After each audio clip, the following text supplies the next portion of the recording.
votre préoccupation, je voudrais d'abord signaler ici de rumeurs qui circulent. Anissé Poulepolé, vous avez suivi la ministre des Affaires étrangères au Conseil de sécurité des Nations Unies. Que faire pour que les décisions du Conseil de sécurité des Nations Unies, que les sanctions s'appliquent effectivement et que la guerre prenne fin? Merci beaucoup encore une fois, madame. Par rapport à cette question, moi, je vais réfléchir en deux temps. Il est vrai que le Conseil de sécurité doit s'impliquer pour imposer la paix en République démocratique du Congo parce que Madame Wagner a dit ça avec un ton ferme et il a formulé des recommandations. Il a exigé c'est que la République démocratique du Congo attend du Conseil de sécurité des Nations Unies. Mais au-delà de tout ce que nous demandons du Conseil de sécurité des Nations Unies, il faut un travail aussi de fond dans notre pays. Et ce travail-là, moi je demande qu'il y ait une refonte totale au niveau de l'armée. Il faut qu'il y ait une refonte totale au niveau des services de sécurité. Il faut une refonte totale au niveau de la classe politique. Parce que, qu'on se le dise, la classe politique en République démocratique du Congo est déjà pourrie. Madame, tenez, vous pouvez être de bonne foi, quelle que soit la bonne foi qui puisse vous caractériser. Vous êtes à la tête de la République démocratique du Congo, vous serez toujours en difficulté. Je me justifie. Tenez en 2009, avec l'accord entre les CNDP et les gouvernements en place à l'époque, où je crois que c'était sous le gouvernement Mouzito, à l'époque. Vous parlez de l'accord du 23 mars. L'accord du 23 mars, c'est ça le nœud du problème, il faut en parler. Dans cet accord-là, on avait demandé que les dissidents de l'époque puissent intégrer la police, puissent intégrer l'armée. On avait demandé que les meneurs devaient intégrer aussi la politique. Et que dans l'accord, on demande même qu'on revoie la loi électorale de l'époque pour permettre à ces dissidents effectivement d'intégrer la politique, postuler, compétir. Ils ont eu tous les droits civiques et politiques. Tous ceux-ci ont concouru à l'infiltration totale et absolue de notre armée et de nos services de sécurité. Aujourd'hui, vous allez vous rendre compte qu'au sein de notre armée, vous pouvez trouver des généraux qui sont congolais et qui peuvent être demain appelés rwandais.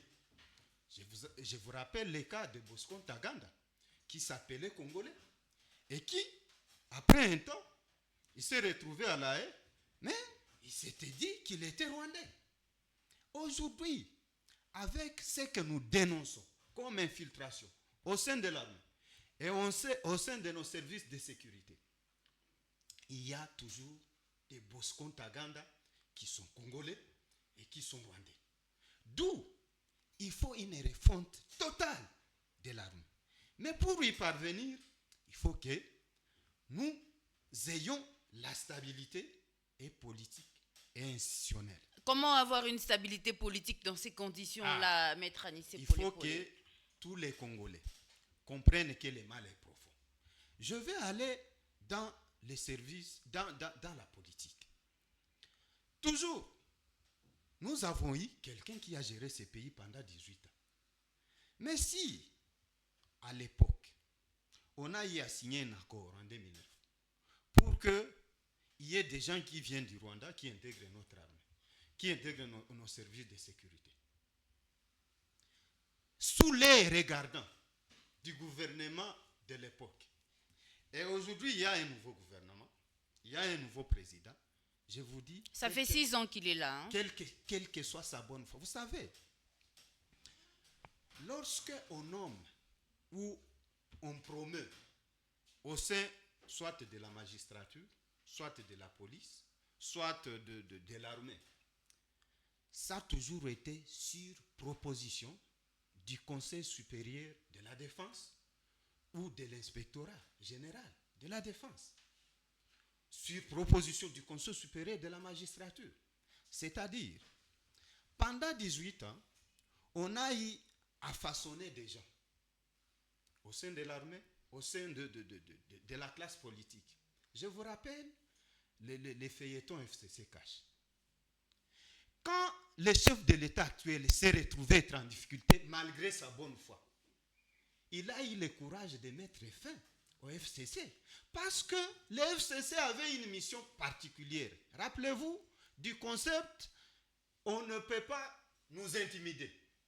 Pourquoi on ne peut pas nous intimider? Parce qu'il y avait une mission déterminée qui allait à l'encontre des intérêts de la population.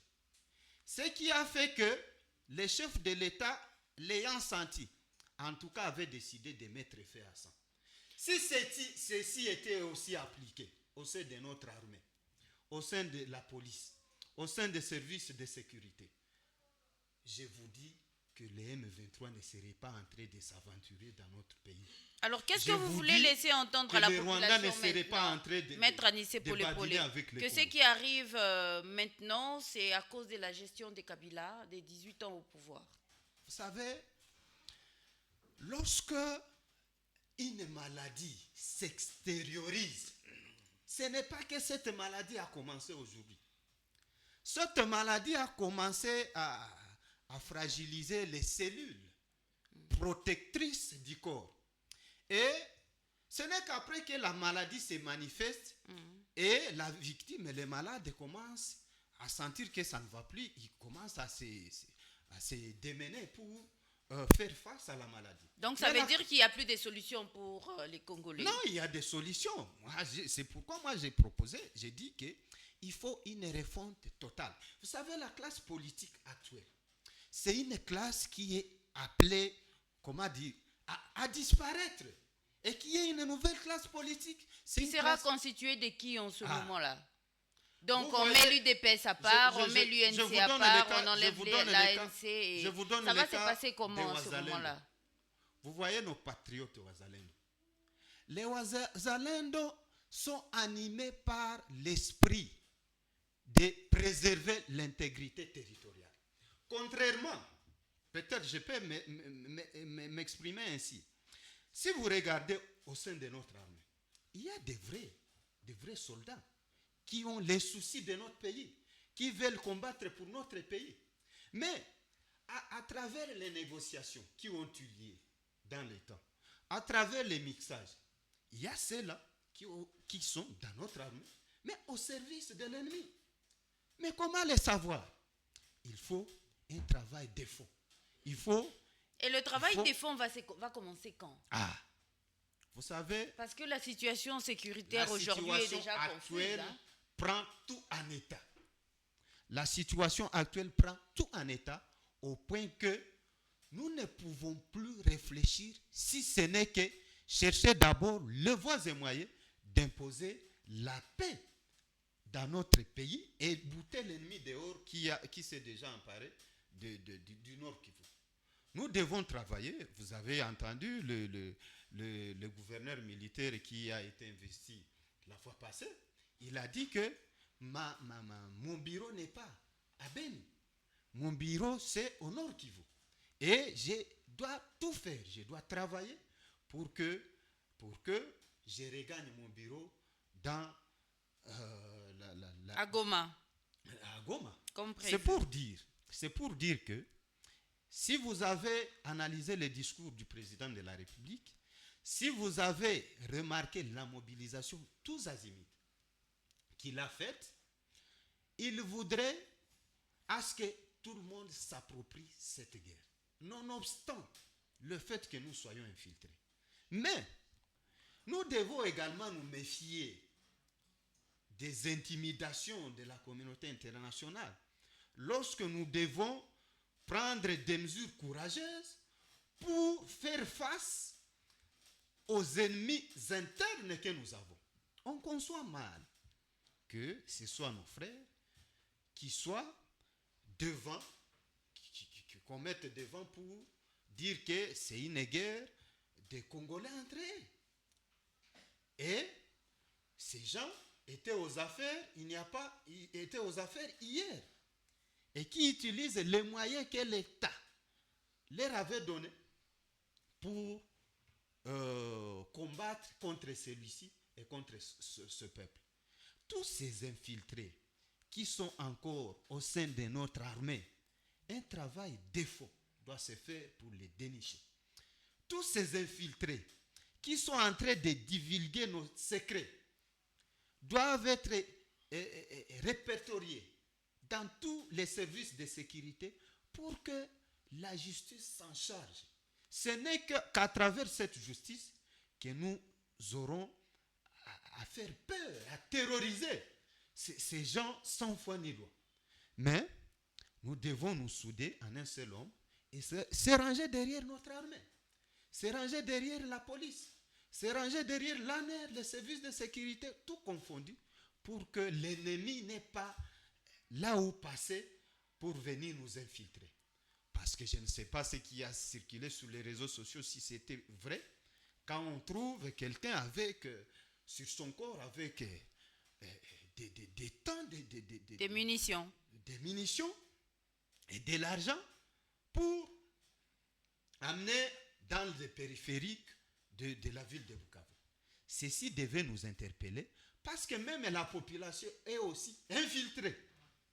Nous devons donc travailler, dénoncer et ne pas donner de l'espace à l'ennemi. C'est ce qui va construire notre force et faire en sorte que le Rwanda puisse comprendre que à la tête du pays, nous avons cette fois-ci un président de la République qui ne veut pas céder aux négociations qui aboutissent toujours à ce que notre pays soit agenouillé. Là, nous disons non. Et s'il faudra qu'on se batte pour que nous puissions nous confirmer sur le plan militaire que plus rien ne sera comme avant, on va y aller. Alors, Maître Anissé Polepole, vous êtes avocat, vous savez lire entre les lignes. Quand la ministre des Affaires étrangères dit que si ces demandes ne sont pas mises en œuvre, la rue va parler, qu'est-ce que cela signifie? En fait, c'est la ministre des Affaires étrangères, que je salue et que je respecte, a voulu montrer à la communauté internationale que, en fait, on risque de déduire que c'est elle qui se bat contre le peuple congolais. Et que si le peuple congolais, malgré toutes les interpellations, malgré toutes les dénonciations faites, si la communauté internationale n'arrivait toujours pas à prendre des mesures que je qualifie de draconiennes pour faire retirer les Rwandais sur le sol congolais, pour amener le M23 à déposer les armes, et que donc l'ARI va s'en charger, c'est-à-dire le peuple congolais seul va se prendre en charge, quels que soient les coûts que ça pourra coûter à la République démocratique du Congo sur le plan financier et même sur le plan humain. Nous allons nous assumer pourvu que le monde sache que et la communauté internationale et le Rwanda et le M23 tous nous agressent. C'était ça le message. Parce qu'on conçoit mal, nous le disons, que vous qui avez la mission de maintien de la paix dans le monde, sans exception, pas aux États-Unis, en Europe, en Australie et consorts, mais c'est dans le monde. Mais c'est vous qui utilisez les agresseurs de la paix dans le monde aller intégrer la mission de maintien de la paix dans le monde. Ça ne se comprend pas. Vous savez que le Rwanda utilise ses militaires dans la mission de maintien de la paix dans le monde.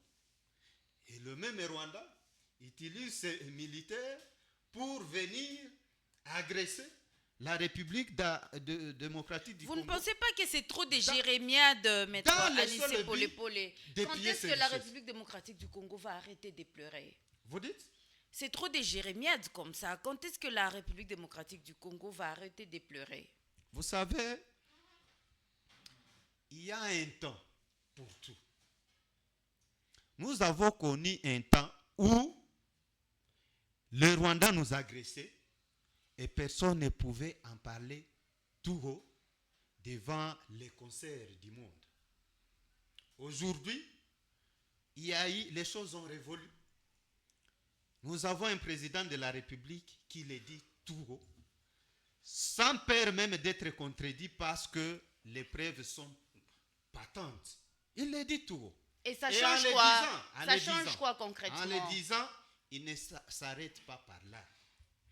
Nous sommes entrés, le président de la République démocratique du Congo est en train de tout faire pour non seulement réformer notre armée, mais aussi l'équiper. Nous avons aujourd'hui une loi de programmation, la programmation militaire. Ce n'était pas à son temps, ça n'existait pas. Aujourd'hui, vous ne pensez pas que les mal qu'on a ancré dans ces pays pendant 18 ans, d'un coup de baguette magique... Mais ça fait 6 ans que le régime actuel est là. Vous continuez à parler des 18 ans. Ça doit vous faire combien de temps? Ça doit vous faire 18 ans pour qu'on revienne à zéro? Ça doit faire combien de temps pour que finalement la population sente les changements? Ça fait 6 ans que Tshisekedi est au pouvoir. Vous savez, quels que soient les temps que ça prendra, mais au moins il y a la volonté. On ne cultive pas aujourd'hui et récolter aujourd'hui. On ne sème pas aujourd'hui et moissonner aujourd'hui. Mais entre-temps, il y a des gens qui moissonnent. Il y a un temps. Les animateurs des institutions, ils moissonnent déjà, mais la population doit continuer à crever. Voilà. Pas plus tard que la fois passée, le président de la République s'est prononcé à ce sujet.